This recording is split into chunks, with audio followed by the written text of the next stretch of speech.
다시 또 이렇게 4천선을 회복하니까 포트를 재편했다가 현금을 지금 어떻게 배치해야 되지 고민이 깊어지거든요. 균형 잡힌 포트 매매는 이 시간에만 집중하시면 됩니다.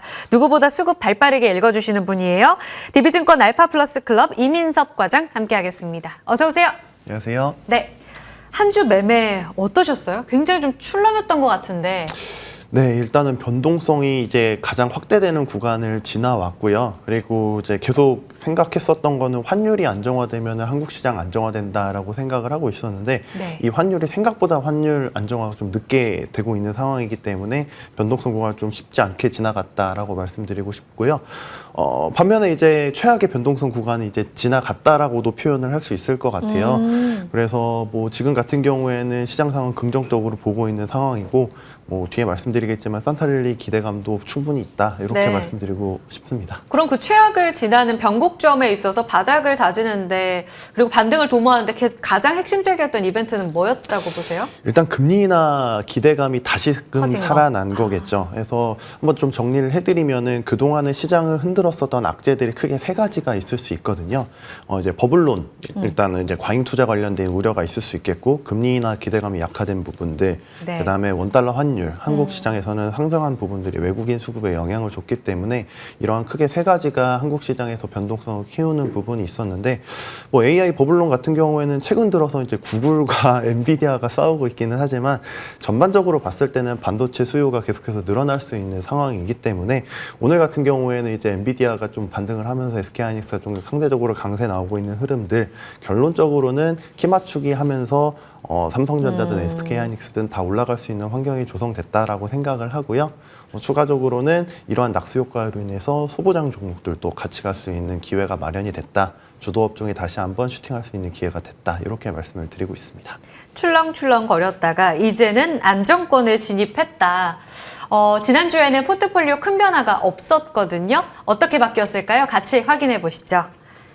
저희 반도체가 절반 정도의 포지션을 갖고 있는데요. 60%까지 비중 확대, 이게 가장 눈에 띄네요. 그리고 또 하나 눈에 띄는 부분, 바이오입니다. 30% 비중을 싣고 있었는데 바이오 섹터 20%로 비중 축소했고요. 전력기기는 15%의 유지, 원전도 5% 유지입니다. 현금은 제로요. 과장님, 지금 사실 산업재 안에서 조선, 방산 좀 답답하거든요. 네, 그렇죠. 기가 막힌 타이밍으로 또 전력 원전만 담아가고 계시거든요. 요거는 추후에 좀 여쭤보도록 하고 가장 주도가 되는 반도체 이야기부터 여쭤볼게요. 시원하게 비중을 더 늘렸어요. 바이오 팔고 반도체 담아라. 왜요? 우선은 이제 시황이 개선된다라고 앞서 말씀을 드렸기 예. 때문에 시황이 개선되면은 주도 업종이 다른 업종들보다 좀 더 빠르게 반등하는 경향이 있거든요. 특히나 이제 최근에 반도체가 눌려 있었던 상황이기 때문에 시장을 이긴다고 하는 수익률은 반도체 쪽에서 나오지 않을까라고 생각을 하고 있고요. 최근에 뭐 TPU 관련된 부분들도 이슈가 있기는 한데 결론적으로 앞서 말씀드렸다시피 반도체 쪽 시황은 계속해서 좀 좋아지는 사이클이고요. 뭐 SK하이닉스든 삼성전자건 그리고 소부장 관련된 종목들도 한국 시장에서 실적 모멘텀들은 계속해서 유효한 상황이기 때문에 뭐 2026, 2027년까지도 계속해서 실적 성장을 보여주고 있는 상황이기 때문에 이렇게 눌렸었던 자리에서는 오히려 추가 매수를 해주신다고 하면 금세 신고가를 달성할 수 있지 않을까라고 보고 있고요. 이제 오늘 같은 경우에는 엔비디아를 좀 말씀을 드리고 싶었는데 일주일 동안 엔비디아가 좀 순환을 당했다고 하면 순환을 당한 거잖아요. 네. 근데 제가 지지난주 실적 발표 나오면서 이제 말씀드렸었던 부분이 매우 아름다운 실적이 나왔다라고 말씀을 드렸기 때문에 결론적으로는 지금 엔비디아가 반등은 언제 해도 상관이 없는 그런 상황이거든요. 그런 부분들에 있어서 이번 조정은 밸류에이션을 좀 아무래도 부담을 좀 덜어뒀다라는 부분에 있어서는 엔비디아든 구글이든 더 좋게 나갈 수 있는 방향성이 있다. 이렇게 말씀을 드리고 싶고요. 네. 특히나 이제 소부장 관련된 부분들의 낙수 효과가 좀 더 클 거다라고 말씀을 드리고 있는데 계속해서 좀 강조드렸었던 이수페타시스 같은 경우는 신고가를 지금 갱신을 하고 있고 대덕전자나 심텍 같은 경우에도 좋은 흐름을 보이고 있는 상황에서 오히려 요즘 같은 경우에는 이제 그 반도체 업종들에서 이제 셋업체 같은 경우에는 캐펙스 투자나 이런 것들을 오히려 좀 소극적으로 하면서 종공정 장비주들이나 이런 부분들이 좀 잘 못 가고 오히려 뒤에 따라가는 상황이 있는 건데 원익 IPS 계속 말씀을 드리고 있잖아요. 원익 IPS 이런 부분들도 후단에서는 같이 따라서 올라갈 가능성 충분히 있다라고 보고 있고요. 가장 아쉬웠던 거가 이제 지난주에 잠깐 말씀드렸었던 두산 관련된 종목인데, 두산이 엔비디아 계열로 좀 인식이 되면서 이제 낙폭이 가대가 되었었는데, 네, 다시 한번 말씀드리면 뭐 엔비디아가 충분히 반등 가능성이 있는 만큼 오늘 같은 경우에도 이제 반등 보여주고 있는데, 정고점 충분히 돌파할 수 있다라고 생각을 하고 있는 상황입니다. 키 맞추기 이어가면서 반 엔비디아 진영인 구글과 엔비디아의 강세 움직임은 나란히 나타날 거다. 그리고 AI 과열 논란도 일단 금리 인하 때문에 완화됐다는 이야기를 하시면서 반도체를 더 실었다. 이야기를 해주신 거잖아요. 근데 시장의 분위기가 최근에 이렇게 수급이 나뉘는 걸 보면 엔비디아 쉴 때는 하이닉스 쉬고 구글 진영에서는 삼성전자 수혜 받을 거라면서 더 갔잖아요.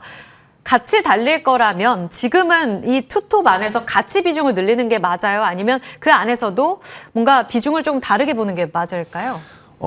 일단은 생각은 이렇게 하고 있지만은 결론적으로 저는 수급을 좀 많이 보는 사람 입장에서 어때요? 수급을 따라가는 방법이 가장 수익률을 좋게 만드는 방법이다라고 생각을 하고 있고요. 네.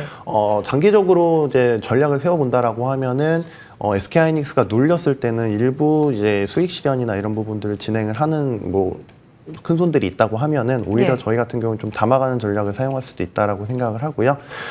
결론적으로는 최근까지 더 눌려 있었던 거는 SK 하이닉스보다는 삼성전자였기 때문에 삼성전자 비중은 단기적으로 좀 늘어날 수밖에 없다. 결론적으로는 SK 하이닉스, 삼성전자 모두 다 좋다라는 견해를 말씀을 드리고 싶습니다. 그리고 소부장도 좋아질 거야라고 말씀을 하셨는데요. 그 PCB 쪽을 이미 굉장히 많이 비중을 담으셨잖아요. 그래서 사실 최근에 뭐 두산 때문에 좀 아쉬웠다 하셨지만 이수페타시스가 또 약진을 하면서 이 부분을 다 상쇄했을 것으로 보입니다. 그러면 이럴 때 이수페타시스를 더 사고 두산을 좀 줄이거나 아니면 이제 반대 진영으로 두산을 더 들리고 이수페타시스를 좀 줄여가나 이런 수급 고민도 좀 하세요? 비중도 고민을? 그런 고민을 한 결과가 어찌 보면 10% 비중이 늘어난 결과라고 볼 수 있겠고요. 그래서 이수페타시스를 지금 신고가를 돌파할 수 있는 상황으로 보기 때문에 차익 실현을 하기보다는 그대로 두고 바이오에서 이제 일부 자금이 들어온 것들을 이제 오히려 두산에 추가 매수하는 형태 그런 식으로 이제 포트폴리오 유지하면 좋지 않겠나 이렇게 생각을 하고 있습니다. 아, 그렇군요. 그럼 바이오는 왜요? 바이오 계속 좋은데 파신 거예요? 아니면 반도체가 더 좋아서? 지금 사실 바이오는 연초부터 해서 계속 좋게 봐주셨었잖아요. 달라진 시가 궁금해요. 우선은 제가 바이오를 계속해서 들고 가고 그리고 뭐 꽤나 상당한 수익이 나고 있는 상황인데 주도 업종이 가게 되면은 결국엔 그 반대쪽 사이드에서 두 번째 기둥이었었던 바이오에서 매물 출회가 될 수밖에 없다라고 말씀을 드리고 싶고요. 아무래도 이제 현재 산타랠리가 만약에 진행이 된다고 했을 때 그리고 반도체가 더 많이 간다고 했을 때는 한국 시장의 자금 여력상 바이오 쪽에서 매물 출회가 될 가능성 충분히 있어 보인다라고 말씀을 드리고 싶어요. 그래서 뭐 ABL 바이오 같은 경우에는 상당히 많이 갔고요. 그리고 뭐 리가켄 바이오나 보로노이 같은 경우에도 지금 신고가 쪽 영역에서 이제 놀고 있기 때문에 이러한 부분들을 생각했을 때는 이제 바이오 쪽에서 차익 실현 매물들이 나오고 이러한 부분들이 다시 반도체 쪽으로 흘러가는 수급 상황이 나올 수 있는 충분한 상황이 됐다.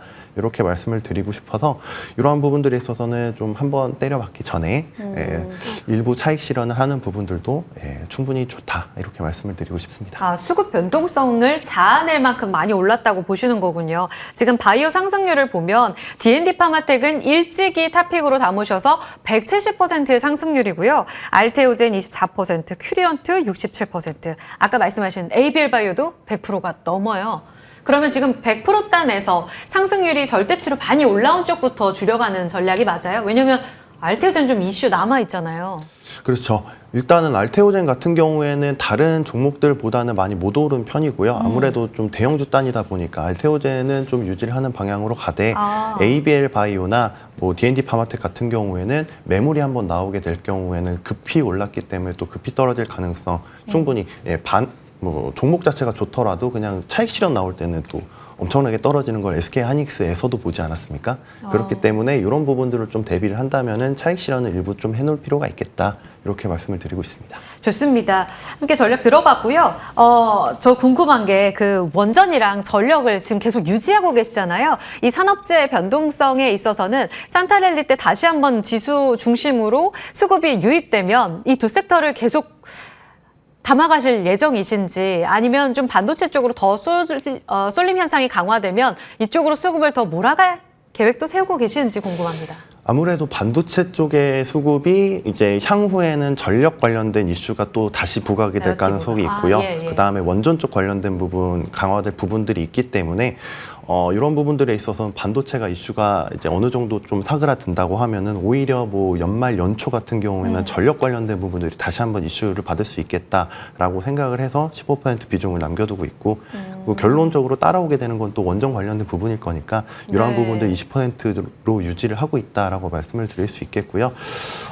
아무래도 이러한 부분들은 지금 반도체가 워낙에 지금 이슈가 되고 있고 바이오가 아무래도 이런 조정장에서 크게 이제 포트폴리오 수익률을 유지해 준 부분들이 있기 때문에 그 다음 넥스트 타자로 보는 게 좋지 않나 이렇게 생각을 하고 있습니다. 그 넥스트 타자를 또 다음 주 목요일에 같이 찾아보도록 하죠. 한 주간의 분명한 그림이 좀 그려지셨을 것 같습니다. DB증권 알파플러스 클럽 이민섭 과장과 포트폴리오 전략 함께 세워봤고요. 여기서 같이 인사드리겠습니다. 오늘도 고맙습니다.